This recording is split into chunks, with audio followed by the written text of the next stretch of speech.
오늘 여러분들과 함께 기적 시리즈 6번째 시간으로 생명의 역사라는 제목으로 함께 말씀의 은혜 나누도록 하겠습니다. 이 말씀을 전할 때에 우리의 심령이 하나님의 은혜로 새롭게 변화되어지고 살아나는 역사가 예배 가운데 가득히 임하시기를 주님의 이름으로 축원합니다.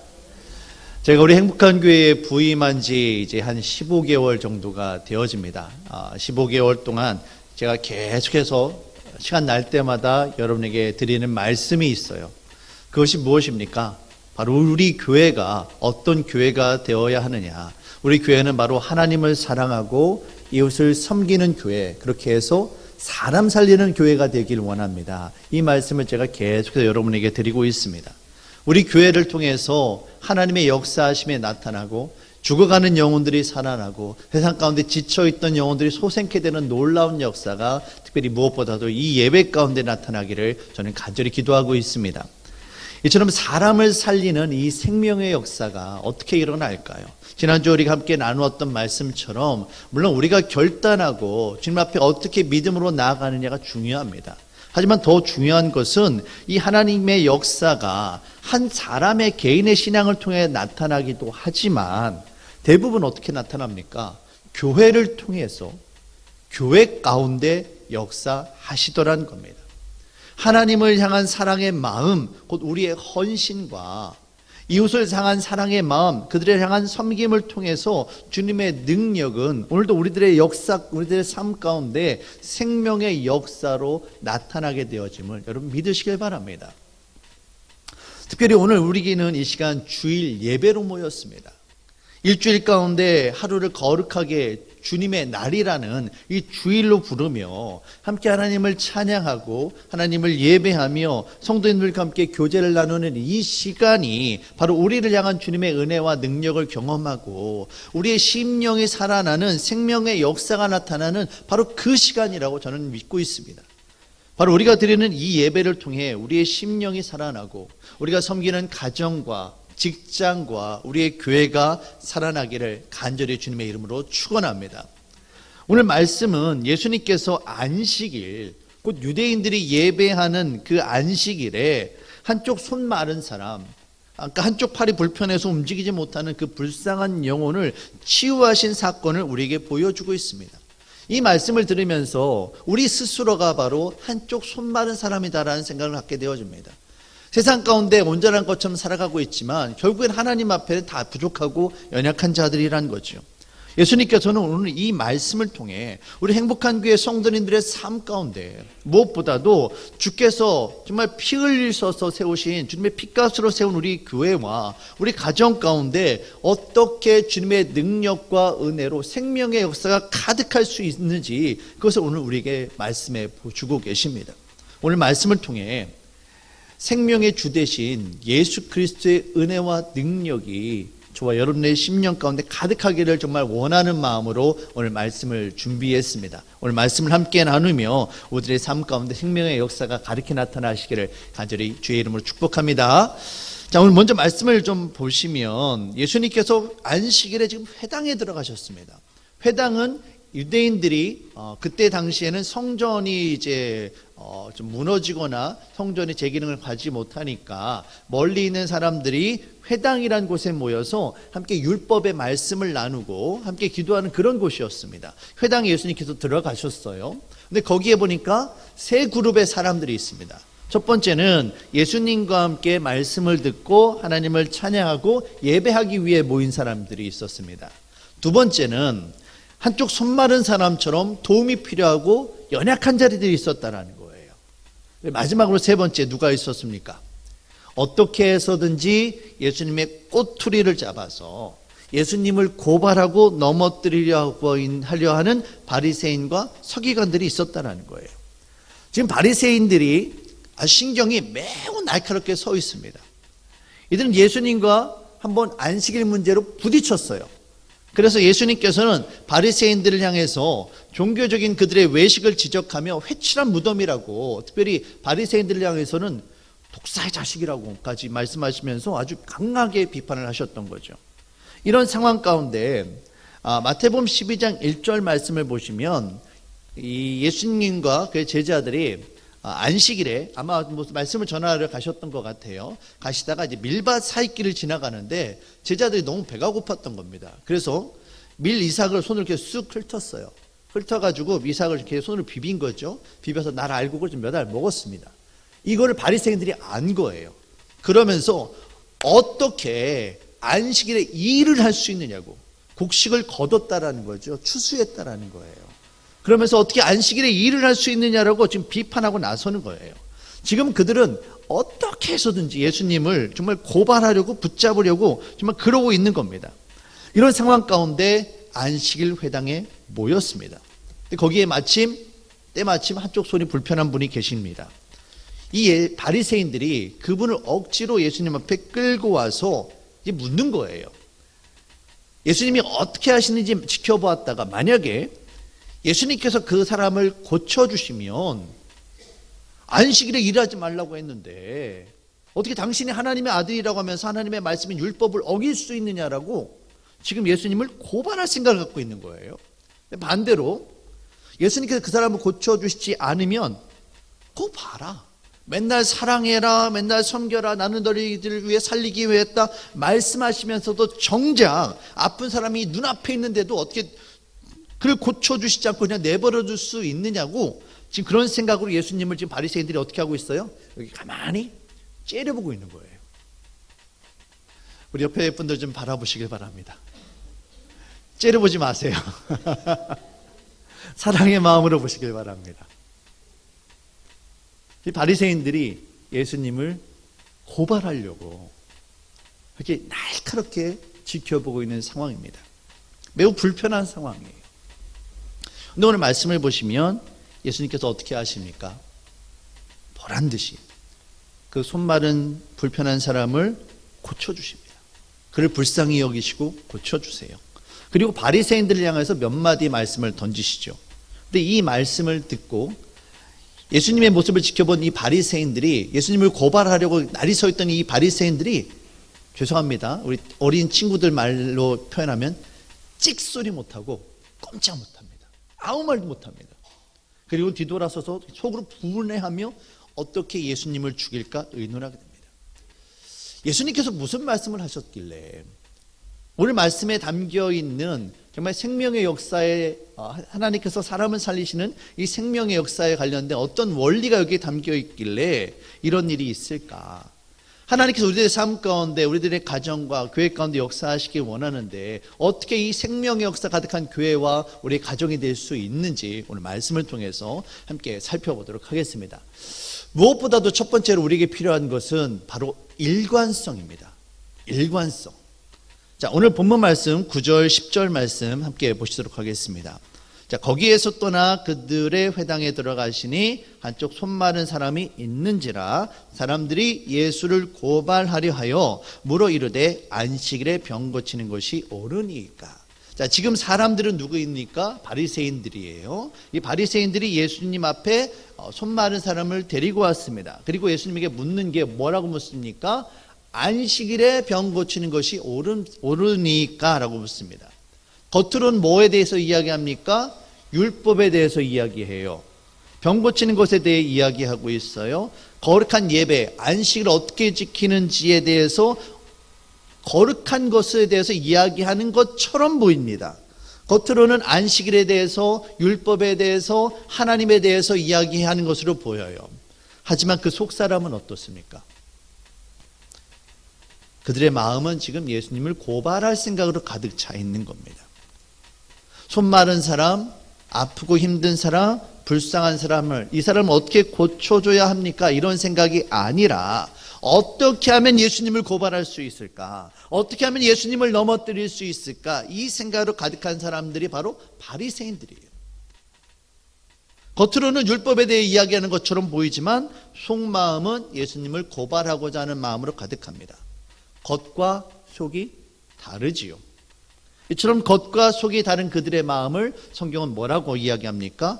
겉으로는 하얗게 회를 칠해서 겉으로는 아무렇지도 않게 깨끗하게 보이지만 그 안에는 죽어서 묻혀있는 시체로 가득한 회칠한 무덤과 같다. 외식하는 자들이다라고 성경은 그들에게 대해서 이야기합니다. 이들은 그들의 마음을 예수님께서 아셨을까요? 모르셨을까요? 그 사람들이 예수님을 고발하려고 한다는 거 예수님께서는 알고 계셨습니다. 하지만 알고 계셨음에도 불구하고 지금 손 마른 자를 예수님께서 고쳐주세요. 예수님께서 그 사람을 고쳐주시면 바리새인들이 예수님을 고발하고 예수님을 붙잡아가고 예수님께 매맞고 십자가에 죽게 될 것이라는 것을 예수님은 알고 계셨어요. 하지만 그럼에도 불구하고 예수님은 손 마른 사람을 고쳐주십니다. 여러분, 바리새인들과 예수님과의 결정적인 차이가 무엇입니까? 겉과 속이 같냐 다르냐예요. 겉과 속이 같아야 됩니다. 바로 일관성이죠. 사도 바울은 우리에게 우리 안에 두 개의 마음이 있다고 합니다. 두 개의 마음이 날마다 싸운다고 합니다. 오라 나는 곤고한 자로다. 이 죄악의 삶에서 누가 나를 건져내랴. 사도 바울은 우리의 죄악됨을 인정합니다. 솔직히 우리 죄악된 인간은 이중적일 수밖에 없어요. 아무리 하나님의 뜻 가운데 살아가려고 하지만 그것을 완벽하게 살아갈 수 없음을 우리는 인정할 수밖에 없습니다. 하지만 주님 앞에 나와서 나 자신의 연약함을 인정하고 주께서 나를 다스려 주시기를 간구할 때, 나를 변화시켜 주시기를 기도할 때 어떻게 되어집니까? 처음에는 나의 겉사람과 속사람이 완전히 달라요. 이만큼 멀어요. 하지만 점차 이 사이가 어떻게 됩니까? 좁혀지는 거예요. 점차 가까워지는 거예요. 그래서 마침내 내 겉사람과 내 속사람이 같아지는 것, 하나가 되어지는 것, 이처럼 일관성을 갖게 되어지는 것, 이것이 바로 하나님께서 원하시는 삶임을 여러분 깨달으시길 바랍니다. 전기가 통하기 위해서는 전선에 가까이 다가가야 돼요. 붙어 있어야만 합니다. 아무리 강력한 전기가 흐르는 전선의 내역이 있다 할지라도 그것으로부터 멀리 떨어져 있다라면 그 전기의 능력이 내게 나타나지 않습니다. 말씀과 내 삶이 떨어져 있어서는 능력이 나타나지 않는 거예요. 권능의 주님과 내가 떨어져 있어서는 안 됩니다. 가까이 다가가야 해요. 가까이 붙어 있어야만 합니다. 하나가 돼야만 합니다. 우리는 예수님을 믿는 사람들입니다. 저와 여러분들의 삶과 신앙이 예수님과 같지 않다라면, 다르다라면 결코 주의 능력이 나타날 수가 없지요. 저와 여러분들의 삶 가운데 하나님의 말씀에 우리가 일치하는 일관성의 회복이 있기를 주님의 이름으로 축원합니다. 두 번째로 우리에게는 책임의식, 사명감이 필요합니다. 오늘 말씀 9절 10절 말씀 다시 한번 좀 보시도록 하겠습니다. 자, 9절 말씀을 보시면 거기에서 떠나 그들의 회당에 들어가시니 라고 이야기합니다. 오늘 말씀에서 그들의 회당이라고 표현을 하고 있어요. 이 그들이 누구입니까? 10절에서 손 마른 사람을 데리고 온 바로 그 사람들이에요. 그 사람들이 누구예요? 바로 바리새인들입니다. 여호와 하나님의 집인 이 성전을 향해서 그들의 집이다라고, 그들의 회당이라고 부르는 것 자체가 좀 문제가 있긴 합니다만 최소한 그들은 지금 내 회당이라고 이야기를 하고 있는 거예요. 그들 회당에 있는 손 마른 사람이라면 그 사람은 누가 돌봐야 합니까? 누구 책임이에요? 회당의 주인이라고 스스로 자처하는 바리새인들, 서기관들, 제사장들, 바로 그들의 책임입니다. 근데 그들은 손 마른 사람을 책임지려 하지 않습니다. 돌보려 하지 않습니다. 예수님께서 11절 이하에서 양 한 마리가 구덩이에 빠졌다. 그런데 그걸 살려야 하지 않겠느냐? 이 말씀을 지금 왜 하시고 계십니까? 이 손 마른 사람, 이 양이 누구 거라는 거예요. 너희 책임이라는 겁니다. 바리새인들 너희 책임이다. 그런데 너희는 왜 하나님께서 너에게 맡겨주신 그 영혼을 돌보지 않고 살리는 일에는 전혀 책임이 없다 하고 너희의 욕심만 채우려 하고 있느냐? 이 말씀을 하고 계시는 거예요. 사랑하는 성도 여러분, 하나님께서 여러분에게 허락하신 여러분의 남편과 아내, 우리의 자녀들, 우리 구역 식구들, 우리 기관 식구들, 우리 성도님들 모두가 다 하나님께서 우리에게 맡겨주시고 우리에게 돌보라 책임져 주신 어린 양임을 여러분 깨달으시길 바랍니다. 의사가 환자를 치료할 때 사람으로 보지 않고 돈으로 보고 그 머릿속에 계산을 하고 있다면 거기에 참된 치유와 회복이 일어날까요? 의사가 환자를 바라보면서 얼마나 힘들었을까? 얼마나 아팠을까? 또 저 사람을 돌보고 좀 섬기느라 그의 식구들은 얼마나 지치고 힘들었을까.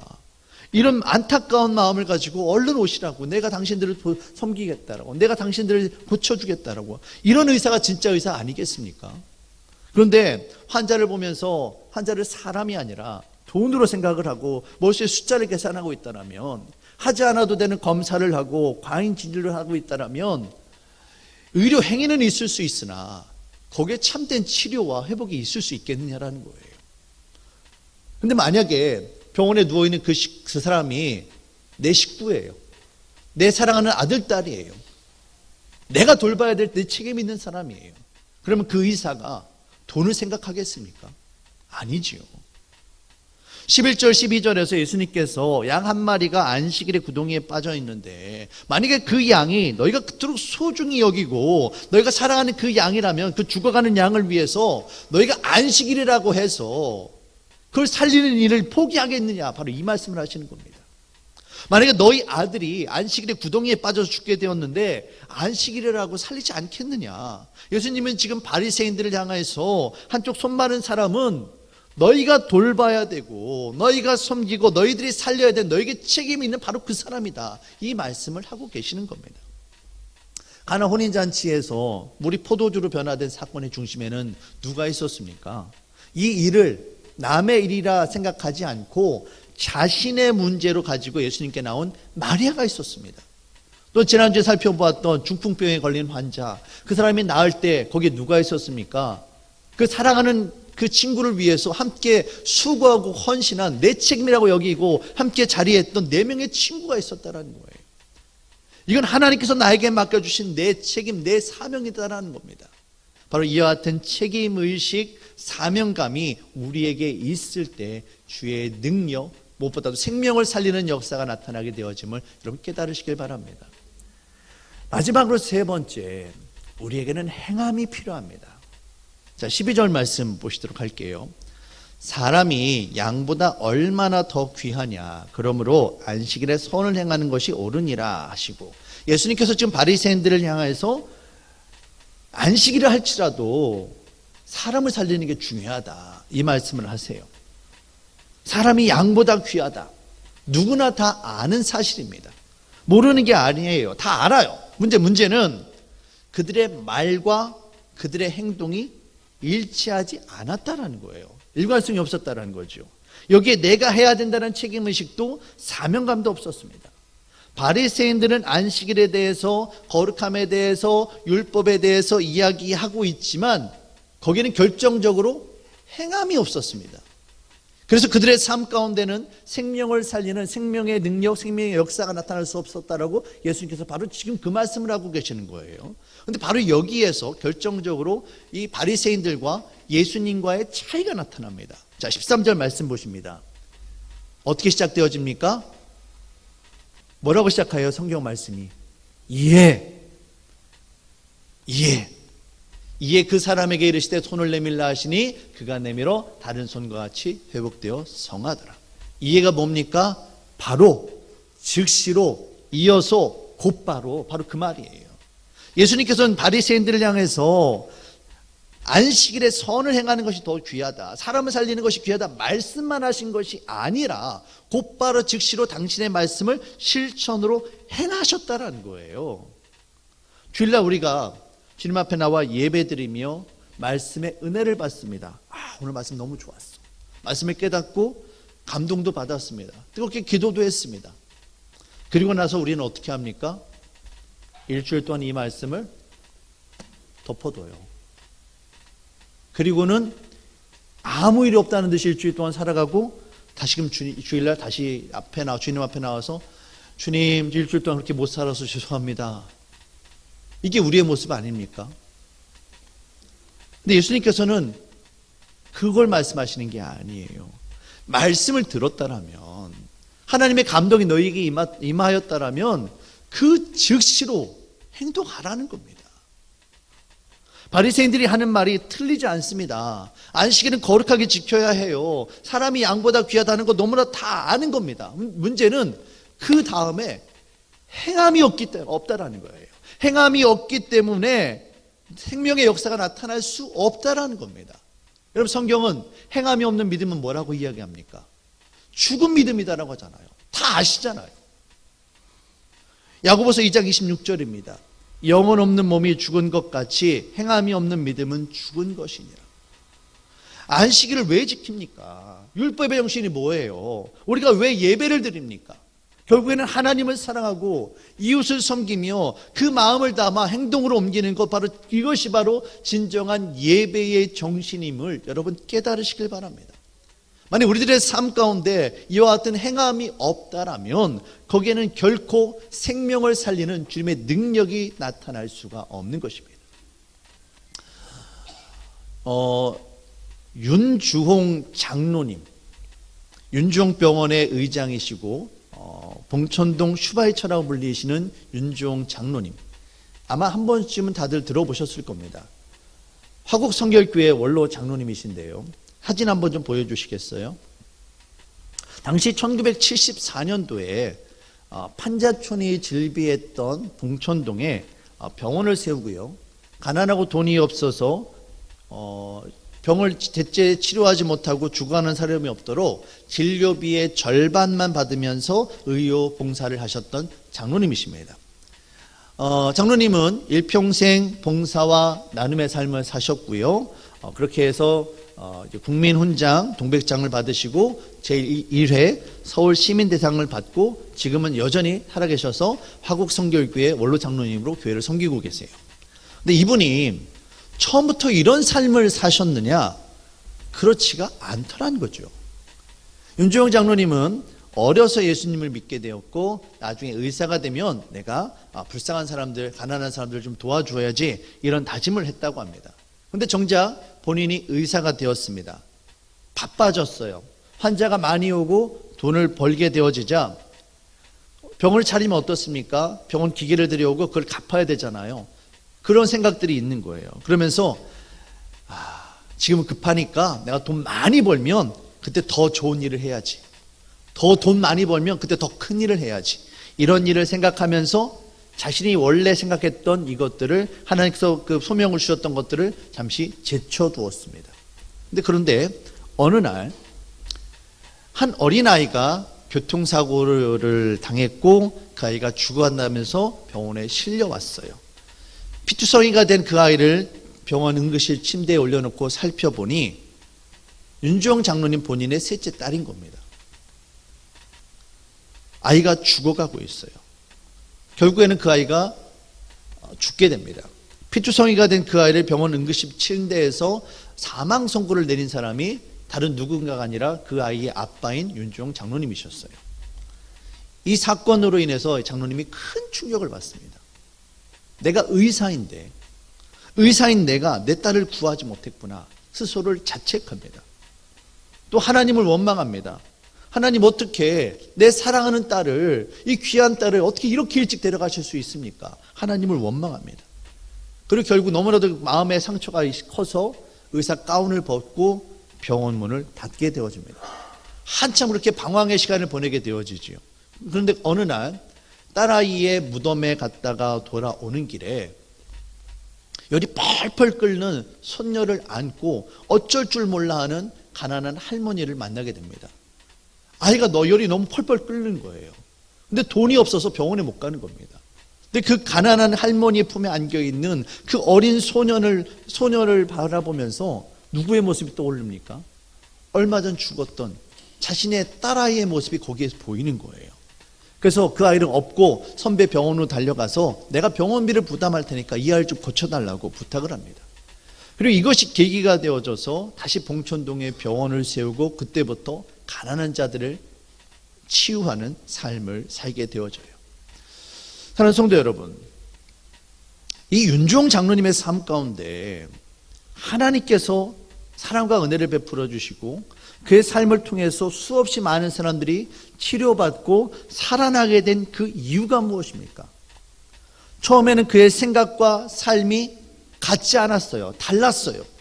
말로는 가난한 사람들을 도와야지 말은 했지만 정작 자신의 성공을 위해 살았던 사람이었습니다.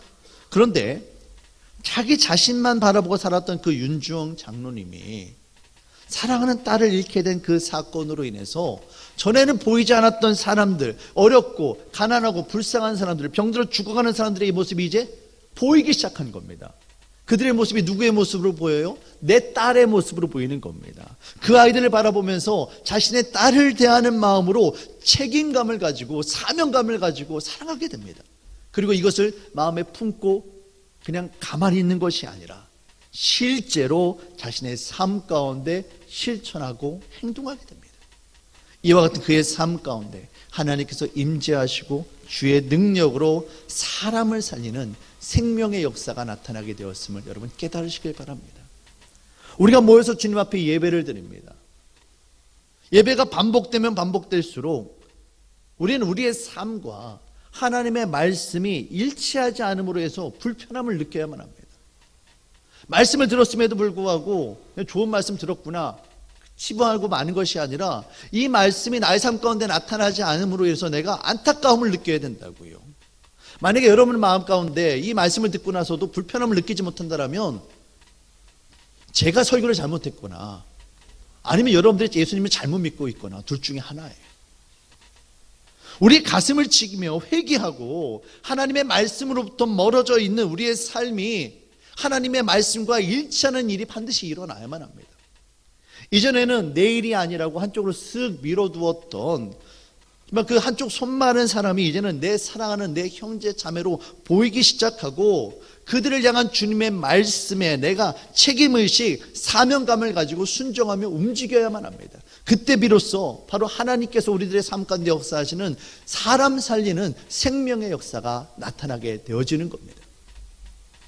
예배를 우리가 얼마나 잘 드리느냐, 우리의 찬양과 우리의 기도와 우리의 말씀이 얼마나 훌륭하냐, 결코 우리의 자랑이 될 수가 없습니다.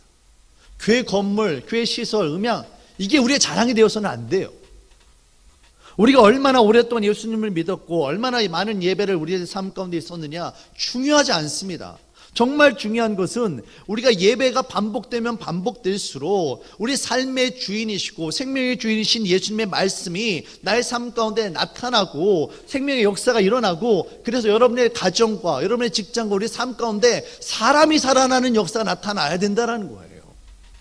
하나님께서 우리 행복한 교회를 왜 이 땅에 세우셨느냐, 이 땅에 있는 죽어가는 영혼들, 그 영혼들을 돌보라고, 그 영혼들을 살리라고, 예수의 생명을 전하고 예수의 생명을 그들이 살아나게 하라고 우리 이 땅에 보내신 거 아니겠습니까? 여러분의 자녀들, 여러분의 남편과 아내들 그냥 보내신 게 아니에요.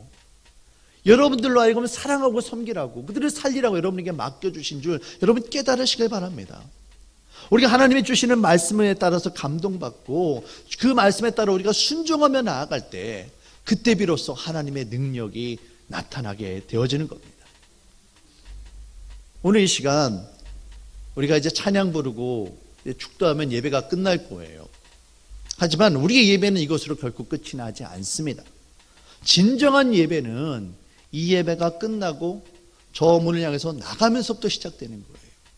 여러분의 한 일주일간의 삶 가운데 여러분이 하나님의 말씀에 순종하며 그 말씀에 따라서 일치하고 그 말씀을 따라 행하며 나아갈 때 그 순종의 삶을 통해서 하나님이 오늘도 살아 역사하심을 여러분 믿으시길 바랍니다. 오늘도 주님은 저와 여러분들을 통해서 생명을 살리기를 원하십니다. 생명의 주 되신 예수 그리스도의 은혜로 말미암아 저와 여러분들의 삶 가운데 생명이 살아나는 생명의 역사가 가득히 임하시기를 주의 이름으로 축원합니다.